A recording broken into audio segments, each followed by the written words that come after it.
Hi everyone, welcome back to my channel Becoming Proactive with Soumya Agarwal.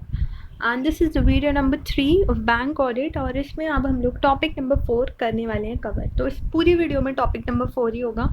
इससे पहले के जो टॉपिक्स हैं वो मैं टॉपिक वाइज वीडियो डाल रही हूँ, तो आपको जो भी टॉपिक में प्रॉब्लम हो ना तो आप देख सकते हो। तो टॉपिक नंबर 1 2 3 मैंने ऑलरेडी अपलोड कर दिया है। So starting with conducting in audit, ये बहुत ज़्यादा इंपॉर्टेंट है एंड जो मैं अभी तक समझ पाई हूँ पेपर्स का, मैंने जो एनालिसिस किया है तो बहुत ही कम चांसेस हैं कि आपको एक लंबा सा क्वेश्चन आए और उसमें आपको ये पाँचों के पाँचों पॉइंट्स लिखने हो। नहीं, ऐसा नहीं होगा। जो मुझे लगता है वो लोग क्या कर सकते हैं, वो एक या तो आपको अंडरस्टैंडिंग पे दे देंगे कोई क्वेश्चन या रिस्क असेसमेंट पे दे देंगे। तो इस तरह से you have to prepare the 5 topic separately और डिटेल में करना है। तो अब ये है हम बैंक ऑडिट कैसे करते हैं। अभी तक हमने ये पढ़ लिया कि हम बैंक ऑडिट हमें क्यों करना है, अभी तक ये पढ़ लिया कि हम बैंक ऑडिट में क्या क्या स्टेटमेंट्स बनाने हैं, बैलेंस शीट P&L बनाना है और अपॉइंटमेंट लेटर कैसा होगा। अब हम लोग ये पढ़ रहे हैं एक्चुअली जब हम बैंक ऑडिट करने जा रहे हैं, हमने एक्सेप्ट कर लिया है जो अपॉइंटमेंट लेटर आया था, तो फिर उसके बाद में हमें क्या करना है, हमें ऑडिट करना है। तो अब ऑडिट तो करना है, लेकिन वही वाला जो स्टेप है कि एक्सेप्ट करूँ या नहीं करूँ, तो उसमें क्या क्या बातें देखनी है वो सब हम लोग देखने वाले हैं। तो करूँ या नहीं करूँ एक्सेप्ट जो अपॉइंटमेंट लेटर आया है, उसके लिए you have to look at the initial consideration. तो जो आपको मैंने बताया था ना अभी टॉपिक नंबर 3 में, ये सारी चीज़ें आपको लिख कर आएंगी अपॉइंटमेंट लेटर में। तो आप उसमें एक्सेप्टेंस दोगे या नहीं दोगे, उससे पहले आपको कुछ इनिशियल कंसिडरेशंस देखनी होंगी। इनिशियल कंसिडरेशंस में आपको क्या क्या देखना है, आप जो मैं चीज़ें अंडरलाइन करा रही हूँ ना वो चीज़ें आप भी अंडरलाइन कर लेना। अगर पूरा पढ़ने बैठोगे तो बहुत ज़्यादा टाइम लग जाएगा। सो दैट इज़ वाई मैं आपको एक्सप्लेन करती जा रही हूँ and you keep underlining as well. तो सबसे पहले तो आप ये देखोगे कि एक्सेप्ट और कंटिन्यू करने से पहले क्या एंगेजमेंट रिस्क कितना है। अब इस कोर्स में आए हो, इस कोर्स में आए हो तो आपको रिस्क पता है कि यहाँ पे पास परसेंटेज कम होता है और आपको रिस्क है कि अगर आपने कोई भी लापरवाही करी, इंस्टीट्यूट का मटेरियल ठीक से कवर नहीं करा या कुछ भी लूपहोल छोड़ा अपनी प्रिपरेशन में, so there is a high risk that you can fail in the exam. तो ये आपका क्या हो गया, ये यहाँ पे रिस्क हो गया, सी एग्ज़ाम्स का रिस्क। इसी तरह से जब बैंक में जा रहे हो ऑडिट करने के लिए तो you have to look at the engagement risk, you have to assess the engagement risk, क्योंकि वो एक क्रिटिकल पार्ट है एंड उस रिस्क के अकॉर्डिंग ही you have to plan your audit. अगर आपको लग रहा है कि रिस्क इतना ज़्यादा है कि मैं यहाँ पे बिल्कुल रीजनेबल एश्योरेंस ले ही नहीं पाऊँगा, so better to not accept it. तो एक्सेप्टेंस के टाइम पे भी एंड सिर्फ ऐसा नहीं कि एक बार असेस कर लिया हो गया काम, नहीं, throughout the audit you have to keep assessing the risk and you have to make sure कि आप जिस तरह से प्रोसीड कर रहे हो with the audit whether it is reasonable to continue with the audit. तो एक्सेप्टेंस एंड कंटिन्यूएंस में आपको क्या चीज़ देखनी है, रिस्क फैक्टर देखना है। एक जो असेसमेंट करना है आपको वो एंगेजमेंट रिस्क का असेसमेंट करना है, ठीक है, ओके। फिर उसके बाद में हम आते हैं सेकंड पॉइंट पे। ये सारी वो सारी बातें हैं जो अभी आपके पास में अपॉइंटमेंट लेटर आया है, मेल आई है आपके पास में बैंक से कि डियर ऑडिटर साहब या respected auditor sir ma'am, you are requested to be the auditor of our bank, ऐसे करके आपको एक अपॉइंटमेंट लेटर आया हुआ है और अब आपको हाँ बोलना है या ना बोलना है, this you are going to decide with, ठीक है। तो ये सारी बातें आपके मन में चलनी चाहिए। फिर सेकेंड चीज़ जो है वो क्या है, कुछ रिक्वायरमेंट्स हैं। अब वो कुछ रिक्वायरमेंट्स किसने दी हैं, हमारी जो सुप्रीम अथॉरिटी है बैंकिंग की, कौन है, RBI। तो उन्होंने क्या बोला है, उन्होंने ये बोला है कि ऑडिटर तो आप ले आएंगे बैंक जी, लेकिन you have to make sure कि वो ऑडिटर का जो अकाउंट है वो NPA ना हो, वो NPA ना हो। अब देखो अल्टीमेटली जो ऑडिटर है वो भी एक इंसान ही है ना, वो भी बैंक की सर्विसेज को यूज़ करता है। अब अगर वो खुद ही NPA होगा या उसकी कोई फैमिली में NPA होगा और या फिर वो अगर पार्टनर है किसी फर्म में तो उसका पार्टनर ही NPA होगा, तो आपको क्या लगता है कि वो जस्टिस करेगा, मतलब उसको एज एन ऑडिटर अपॉइंट करना जस्टिफाइड है जब वो खुद ही एक डिफ़ॉल्टर है। तो RBI ने ये बोला कि आपको क्या करना है, बैंक को उन्होंने डायरेक्शंस दे रखे हैं, तो बैंक ने फिर हम लोगों से वो रिक्वेस्ट करेगी, मतलब हम फ्यूचर ऑडिटर है ना, तो आप खुद को इमेजिन करो कि आपके पास में मेल आई है बैंक की और आपको क्या क्या करना है, ओके। तो RBI की ये रिक्वायरमेंट है कि बैंक को ऑडिटर से एक रिटन कन्फर्मेशन ले लेना है कि ना तो वो खुद, ना ही उसकी फैमिली में कोई, और ना ही जिस फर्म में वो पार्टनर है उसका कोई पार्टनर, उसका अकाउंट NPA डिक्लेयर हो गया। अब NPA के बहुत सारे प्रोविजंस हैं, वो आपको भी पता है, जब बहुत लॉन्ग टर्म डिफ़ॉल्टर हो जाता है तभी कोई अकाउंट NPA होता है ना। तो वो ऐसा नहीं है, वो डिफ़ॉल्टर नहीं है। तो दिस इन राइटिंग ऑडिटर को इसको देगा, बैंक को देगा कि बैंक मैं ना मेरी फैमिली ना मेरा कोई भी पार्टनर डिफ़ॉल्टर है बैंक का, ठीक है। फिर उसके बाद में थर्ड चीज़ जो है वो अगेन आरबीआई ने एक रिक्वायरमेंट दे रखी है। क्या दे रखी है कि अगर कोई भी असाइनमेंट इंटरनल असाइनमेंट का पार्ट है तो वो जो स्टैट्यूटरी असाइनमेंट है ना, स्टैट्यूटरी ऑडिट असाइनमेंट, उसका पार्ट नहीं होना चाहिए। सो आरबीआई ने डिसाइड किया है कि कोई भी ऑडिट फर्म कोई भी ऐसा असाइनमेंट नहीं लेगी जो ऑलरेडी एसोसिएटेड है किसके साथ में, इंटरनल असाइनमेंट्स के साथ में। फिर उसके बाद में फोर्थ वाला पॉइंट है SE 210। SE 210 की मैंने डिटेल में वीडियो ऑलरेडी अपलोड कर रखी है चैनल पे, तो अगर आपको वो समझना हो वो देख सकते हो। अदरवाइज़ मैं आपको बता देती हूँ उस ऐसे में क्या है कि क्लाइंट के बीच में और ऑडिटर के बीच में कुछ टर्म्स हैं, उसके साथ में दोनों ही पार्टीज़ अग्री कर रही हैं और आगे अपना रिलेशनशिप कंटिन्यू कर रही हैं। सो टर्म्स ऑफ एंगेजमेंट यहाँ पे भी एज इट इज़ अप्लाई होंगे कि जो ऑडिटर है वो भी अग्री कर रहा है, जो भी टर्म्स ऑफ एंगेजमेंट है, ऑडिट एंगेजमेंट है, और बैंक है वो भी अग्री कर रहा है, ओके। फिर उसके बाद में कम्युनिकेशन विद प्रीवियस ऑडिटर। अब कम्युनिकेशन विद प्रीवियस ऑडिटर बहुत ही ज़्यादा इंपॉर्टेंट है और ये चार्टर्ड अकाउंटेंट्स एक्ट 1949 ने भी एक रिक्वायरमेंट दे रखी है एज पर it's first schedule part 1 clause 8, मतलब clause 8 of part 1 of first schedule. इन्होंने ये बोला है कि अगर उस बैंक में या उस क्लाइंट की प्लेस पे किसी और ऑडिटर ने कभी भी ऑडिट करा है तो आपकी as an auditor it is your responsibility कि आप उससे कम्युनिकेशन करो, उससे आपको बहुत सारी चीज़ें पता लग जाएंगी। तो ये भी यहाँ पे भी एज इट इज़ ये अप्लाई होता है। फिर उसके बाद में प्लानिंग। तो प्लानिंग में क्या है, प्लानिंग में डॉक्यूमेंटिंग ऑफ ऑडिट प्रोसीजर्स और मतलब the audit plan needs to be, जो भी आप ऑडिट प्लान पे बनाओगे फिर उसको उसको अच्छे से डॉक्यूमेंट करना है with respect to the timing, extent and checking. और फिर आपको क्या बना लेनी है, अपनी एक एंगेजमेंट टीम बना लेनी है। तो बेसिकली यहाँ पे जब आप ये 4-5 पॉइंट देख लोगे उसके बाद में आप क्या करोगे, उसके बाद में आप एक्सेप्ट कर लोगे अगर आपको ये सारी चीज़ें फेवरेबल लगी। फिर वो जब आपने एक्सेप्ट कर लिया, ठीक है, तो फिर आप क्या करोगे, फिर आप अपना ऑडिट प्लान करोगे, उसके नेचर, टाइमिंग, एक्सटेंट के अकॉर्डिंग उसको डॉक्यूमेंट करोगे और एक क्या बना लोगे, एंगेजमेंट टीम बना लोगे। अब वो एंगेजमेंट टीम में क्या होना चाहिए, क्वालिफाइड एंड एक्सपीरियंस प्रोफेशनल्स होने चाहिए। और size and composition of engagement team जो है वो अगेन जो साइज़, नेचर और कम्प्लेक्सिटी जिसका आप करने जा रहे हो, बैंक के ऑपरेशंस का करने जा रहे हो, उसके अकॉर्डिंग होना चाहिए। मतलब ऐसा नहीं हो कि आप सारे के सारे नए आर्टिकल्स को ही लेकर जा रहे हो, कुछ पुराने आर्टिकल्स भी हों अगर आर्टिकल्स को लेकर जा रहे हो, एंड अगर आर्टिकल्स को नहीं भी लेकर जा रहे हो तो उसमें कुछ लोग ऐसे होने चाहिए जिनको उस लेवल का एक्सपर्टीज़ नॉलेज हो, okay. So these are the few initial considerations, जो कुछ बातें हमें ऑडिट स्टार्ट करने से पहले कंसिडर करनी है। तो ये हमने कुछ बातें जो मतलब इनिशियल कंसिडरेशंस जो है वो फुलफ़िल करनी। उसके बाद में अभी भी हमारा जो है वो एक स्टेप है एग्जीक्यूशन से पहले का, वो क्या है, हमें अंडरस्टैंडिंग लेना है। जहाँ पे भी जा रहे हो उसको समझने की बहुत ज़्यादा ज़रूरत है। तो आपको बैंक को और उसके एनवायरनमेंट को समझना पड़ेगा, बैंक के अकाउंटिंग प्रोसेस को समझना पड़ेगा, क्योंकि बहुत सारी चीज़ें अब आईटी से रिलेटेड हो गई हैं, तो इसलिए आपको वो अकाउंटिंग सॉफ्टवेयर ऑपरेट करना भी आना चाहिए। और आपको क्या करना पड़ेगा, बैंक और उसके एनवायरनमेंट को भी समझना पड़ेगा कि यहाँ के इंटरनल कंट्रोल्स कैसे हैं, ठीक है। और साथ में आप क्या करोगे, आइडेंटिफाई और असेस करोगे रिस्क को, और एक ऑडिट प्लान बनाओगे कि क्या जो कंट्रोल्स हैं वो इफ़ेक्टिव हैं या नहीं हैं इन रिस्क को एड्रेस करने के लिए। तो आप बेसिकली क्या कर रहे हो, बैंक को और उसके एनवायरनमेंट को समझ रहे हो। सेकंड पॉइंट जो है बैंक के अकाउंटिंग प्रोसेस को समझना है। Accounting process produces financial and operational information for management use, और बैंक के इंटरनल कंट्रोल को भी कंट्रीब्यूट करना है, तो उसको भी as an auditor you have to assess. फिर उसके बाद में एक चीज़ आपको और अंडरस्टैंड करनी है, वो है risk management process. Now risk management process में क्या है, देखो मैनेजमेंट की रिस्पॉन्सिबिलिटी है कि वो अपनी तरफ से पूरे कंट्रोल्स लगाए टू मिटिगेट द रिस्क।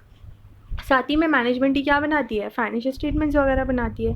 तो जो उन्होंने RM प्रोसेस लगा रखा है, रिस्क मैनेजमेंट प्रोसेस लगा रखा है, उसको यू हैव टू अंडरस्टैंड। तो इसके लिए एक निमोनिक है अगेन, माइक्रो। तो आप उनका RM प्रोसेस कैसे समझोगे, माइक्रो से समझोगे।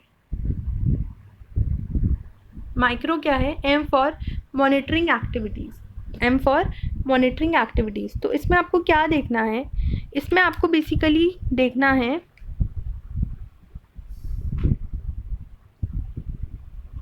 रिस्क मैनेजमेंट मॉडल्स, जो मेथडोलॉजीज़ हैं, और जो एजम्पशंस हैं, ठीक है, जो भी आपको मैं अंडरलाइन करवा देती हूँ, जो भी रिस्क मैनेजमेंट मॉडल्स हैं, मेथडोलॉजीज़ हैं, मतलब मॉनिटर करोगे आप एक्टिविटीज़, तो बेसिकली आप इसमें क्या क्या देखोगे कि क्या उन्होंने मेथड्स लगा रखे हैं रिस्क मैनेजमेंट में, क्या मॉडल्स लगा रखे हैं, क्या एजम्पशंस ले रखी हैं, क्या उनका तरीका है मैनेज करने का रिस्क का और मेजर करने का।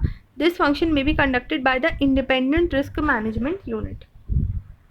तो ये जो है ये आपको मेक श्योर करना है कि एक इंडिपेंडेंट रिस्क मैनेजमेंट यूनिट है, वो ये सारे फंक्शंस कर रही है और ये आपको देखना है उनकी एक्टिविटीज़ को क्या करना है, मॉनिटर करना है, ठीक है। तो आपको ये देखना है कि monitor, you have to monitor the activities. तो आपको बेसिकली सारी चीज़ें देखनी है कि क्या वहाँ पे प्रॉपर तरीका है जिससे वो मेजर हो रहा है या नहीं हो रहा है, साथ में वो किस तरह से कर रहे हैं, उनका क्या मेथड रहता है, क्या मॉडल उन्होंने लगा रखे हैं। फिर उसके बाद में आई का मतलब क्या है, आई का मतलब है identification, measurement and monitoring of risk. तो अब जो रिस्क, जिन रिस्क का क्या है ज़्यादा इम्पैक्ट है उसको यू हैव टू आइडेंटिफाई। तो क्या इम्पैक्ट है बिजनेस गोल्स पे उस रिस्क का, ये चीज़ आपको देखनी है कि रिस्क तो है ठीक है, लेकिन उनका इम्पैक्ट क्या आ रहा है, तो this you have to check. फिर उसके बाद में सी कंट्रोल एक्टिविटीज़। तो कंट्रोल एक्टिविटीज़ में क्या है कि क्या बैंक ने अप्रोप्रिएट कंट्रोल एक्टिविटीज़ लगा रखी है या नहीं, उन्होंने प्रॉपर सेग्रीगेशन ऑफ ड्यूटीज़ कर रखा है या नहीं, उन्होंने मेजरमेंट ऑफ रिपोर्टिंग पोजीशंस का रखा है या नहीं, वो वेरीफाई करते हैं, अप्रूवल करते हैं या नहीं ट्रांजेक्शन्स का, ठीक है। तो ये चीज़ें आपको चेक करनी है। फिर उसके बाद में क्या वहाँ पे रिलायबल इन्फॉर्मेशन सिस्टम है, R for reliable information system. तो बैंक का जो भी इंफॉर्मेशन सिस्टम है, मतलब जो भी इंफॉर्मेशन प्रोड्यूस करने वाला सिस्टम है, उसमें एक्यूरेट इन्फॉर्मेशन आनी चाहिए, उसमें गलत इन्फॉर्मेशन नहीं आनी चाहिए। तो adequate compliance with operational and financial information, okay, और टाइमली और कंसिस्टेंट बेसिस पे आ रही है या नहीं आ रही है। ये बहुत ही ज़्यादा जनरल पॉइंट्स हैं, अपने पास से भी आप लिख सकते हो, बस ये कुछ कीवर्ड्स है ना, ये ध्यान रख लेना। फिर उसके बाद में ओ से है ओवरसाइट बाय TCWG। अब जो TCWG होता है वो हाईएस्ट होता है, TCWG होता है फिर मैनेजमेंट होता है। तो जो TCWG है, जैसे BOD हो गए, चीफ एग्जीक्यूटिव ऑफिसर हो गए, इनको क्या करना चाहिए, इनको अप्रूव करना चाहिए रिटर्न रिस्क मैनेजमेंट पॉलिसीज़। और ये जो पॉलिसी हैं ये कंसिस्टेंट होनी चाहिए बैंक के साथ में, इनको कुछ अपनी तरफ से रिस्क मैनेजमेंट पॉलिसीज़ लगानी चाहिए और इनको अप्रूव करना चाहिए, और ये कंसिस्टेंट भी रहना चाहिए बैंक के ऑब्जेक्टिव्स के साथ में, स्ट्रैटेजीज़ के साथ में और उसकी रेगुलेटरी रिक्वायरमेंट्स के साथ में। तो आपने सेकेंड पार्ट क्या करा, आपने अंडरस्टैंडिंग ले ली RM प्रोसेस की, बैंक के एनवायरनमेंट की, बैंक के अकाउंटिंग प्रोसेस की। तो RM प्रोसेस में 5 कंपोनेंट थे, monitoring of activities, identification, measurement and monitoring of risk, C for control activities, R for reliable information system, O for oversight by TCWG, ठीक है। फिर उसके बाद में अब आप थर्ड स्टेप पे आओगे जो कि होगा रिस्क असेसमेंट। तो अभी ऊपर हमने क्या लिया, तो ऊपर हमने अंडरस्टैंडिंग लिया था कि इनका रिस्क मैनेजमेंट प्रोसेस होता कैसे है। अब हमने देखा कि उसमें कुछ कमियां थी, तो अब हम क्या करेंगे, अब हम अपने लेवल पे रिस्क असेसमेंट करेंगे, क्योंकि जो भी रिस्क हम एज एन ऑडिटर अब असेस करेंगे उसी के ही अकॉर्डिंग हमारे ऑडिट प्रोसीजर्स होंगे। तो ये आपका जो है ये थर्ड स्टेज हो जाएगा कंडक्टिंग इन ऑडिट में, and that will be your risk assessment. तो इसमें आप क्या करोगे, इसमें आप आइडेंटिफाई करोगे और असेस करोगे रिस्क ऑफ मटेरियल मिसस्टेटमेंट। ऐसे 315 क्या बोलता है, ऐसे 315 भी यही बोलता है कि ऑडिटर को एक तो पहचानना है और असेस करना है कि हाई रिस्क है, लो रिस्क है, कैसे करेगा वो सेकेंड वाले स्टेप से करेगा, अंडरस्टैंड करना एंटिटी को और उसके एनवायरनमेंट को, ठीक है। तो आइडेंटिफाई कर लिया। फिर उसके बाद में assessing the risk of fraud including money laundering. उसके बाद में आपको ऐसे 240 का इम्पैक्ट भी देखना है कि ये हमने रिस्क तो असेस कर लिया, अब ये कुछ रिस्क ऐसा भी है क्योंकि फ्रॉड को डिटेक्ट करना बहुत ज़्यादा डिफ़िकल्ट होता है, वो बहुत ऑर्गेनाइज मैनर में होता है। तो आपको इन अकॉर्डेंस भी जैसे 240 भी देखना है कि क्या क्या जो रिस्क हैं फाइनेंशियल स्टेटमेंट्स में फ्रॉड से रिलेटेड हो सकते हैं। तो ऑडिटर को उन वाले रिस्क को भी अलग से आइडेंटिफाई कर लेना। और ये लाइन तो आपको पता ही है कि एटीट्यूड कैसा होना चाहिए ऑडिटर का, प्रोफेशनल स्केप्टिसिज्म, बीइंग अलर्ट वाला होना चाहिए। फिर उसके बाद में थर्ड है assess specified risk. Specified risk क्या हो गया, बेसिकली ये वाला जो रिस्क हुआ फ्रॉड वाला और ये हुआ, ये तो पूरे जनरल लेवल पे हुआ। स्पेसिफाइड रिस्क मतलब अलग अलग लेवल, जैसे फाइनेंशियल स्टेटमेंट लेवल पे क्या रिस्क है और इसका क्या इम्पैक्ट है, ठीक है। तो auditor should identify and assess specific risk of material misstatement at the financial statement level which refers to the risk that relate to the bank industry और उसमें उसका क्या यूज़ हो रहा है इंफॉर्मेशन टेक्नोलॉजी का। तो स्पेसिफिक रिस्क को भी आइडेंटिफाई करो। और risk associated with outsourcing of activities. अब ये क्या हो गया, यहाँ पे क्या होता है ना, जो बैंक है वो कुछ कुछ एक्टिविटीज़ बाहर से भी कराता है। अब वो बाहर से करा रहा है, मॉडर्न बैंक जो है आउटसोर्सिंग करने लगे हैं, क्योंकि उनको ऐसा लगता है कि काम जो है हमारा जल्दी भी हो जाएगा और कम कॉस्ट में भी हो जाएगा, क्योंकि हो सकता है उन पे उस पर्टिकुलर चीज़ की एक्सपर्टीज़ ना हो। तो वो जो एक्टिविटीज़ आउटसोर्स करके कराता है उसमें भी कुछ रिस्क एसोसिएट होती हैं। तो एज एन ऑडिटर वो आपको पूछना है उनसे कि क्या क्या आपकी ऐसी एक्टिविटीज़ हैं, और फिर उसका भी आपको रिस्क जो है वो कैलकुलेट करना है। तो यहाँ पे हम बेसिकली क्या कर रहे हैं, हम कैलकुलेशन कर रहे हैं। तो अभी तक हम लोगों ने 3 स्टेप्स कर लिए। इनिशियल कंसिडरेशन, अंडरस्टैंडिंग ले ली, देन हमने रिस्क का असेसमेंट कर लिया। अब हम क्या करेंगे, अब हम अपने ऑडिट को एग्जीक्यूट करेंगे। तो हमने जो जो ये कैलकुलेशंस निकालनी है इसके अकॉर्डिंग आप क्या करो, रिस्पॉन्स बना लो, एंगेजमेंट टीम के साथ में डिस्कशन करो, और एक क्या बना लो, स्ट्रैटेजी बना लो ऑडिट की। फिर साथ में एक आप ऑडिट प्लानिंग मेमोरेंडम भी बना लो। मेमोरेंडम से क्या होगा, एक समरी आपकी रेडी हो जाएगी कि ये स्कोप और एक्सटेंड है, ये सारे इश्यूज हैं, और ये जो है provide evidence that they have planned the audit engagement. इससे क्या होगा, एक मेमोरेंडम से कि इन्होंने प्लान कर लिया है और इससे इनको आगे ईजी रहेगा प्रोसीड करने में। साथ में आपको मटीरियलिटी लेवल भी डिसाइड करना होगा।